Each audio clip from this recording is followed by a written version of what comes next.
Right here, plant gang, we have a harbinger of spring, Magnolia stellata, the star magnolia.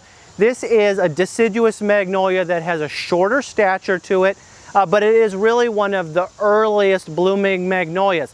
So for where I'm at, 6B, 7A, it actually makes its early bloom a little bit susceptible to frost damage. And so not every year do you get a great bloom out of Magnolia stellata, but a lot of years you do. And so it's worth having in the landscape. Here you're seeing it at the beginning of September, not when most people would show you Magnolia stellata, but we'll find pictures of the bloom so you can see it. Here, fuzzy buds on the end of this will transform into flowers in the spring. One thing that's really cool about this plant is it actually blooms without foliage on it. And so really the plant can be completely covered, in particular at the top, with blooms in very early spring, and the blooms really show out because there's no foliage. So you're looking here at a close-up of the leaf of Magnolia stellata, kind of a long scoop-shaped type leaf. In the summertime it'll form fuzzy buds. And so you want to be careful pruning it late in the season because you would be pruning off any flowers that would be coming in the spring. Magnolia stellata, called star magnolia. This is a Japanese native magnolia, hardy from zones 4 through 8, 15 to 20 foot high, spreading out 10 to 15 foot wide. And so for a deciduous magnolia, it is actually a little bit smaller of a magnolia.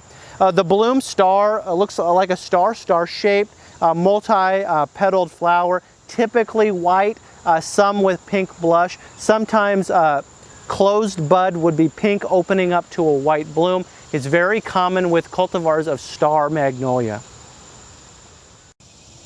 So here we have a shot of the bark where it's very smooth. And star magnolia's bark tends to stay fairly smooth over time, even as the plant grows up and has a little bit of age on it. So this plant is a great plant to plant in a small residential landscape, and really does bring a lot of joy when it blooms in the spring. Here, back to the foliage, alternately arranged on the stems. Pubescent buds are really a hallmark of a lot of deciduous magnolias in particular. The leaf is very smooth feeling, but it looks like it's got texture to it. So that's a good ID characteristic. And you can see that star magnolia, the leaves are also quite angular off the stem. And so that's something that you might want to look at. Here's a landscape tip. This is a beautiful specimen flowering tree or shrub for lawns, foundation plantings, shrub borders, or the edges of woodlands.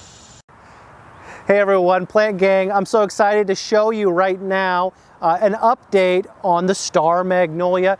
Beautiful blooms just coming out. Here we've got some pinkish streaks running through these petals here, but you can see these this multi-petaled look here. Smaller buds than some of the other magnolias that you might learn about on this channel, but beautiful little white flowers, one of the earliest flowering magnolias.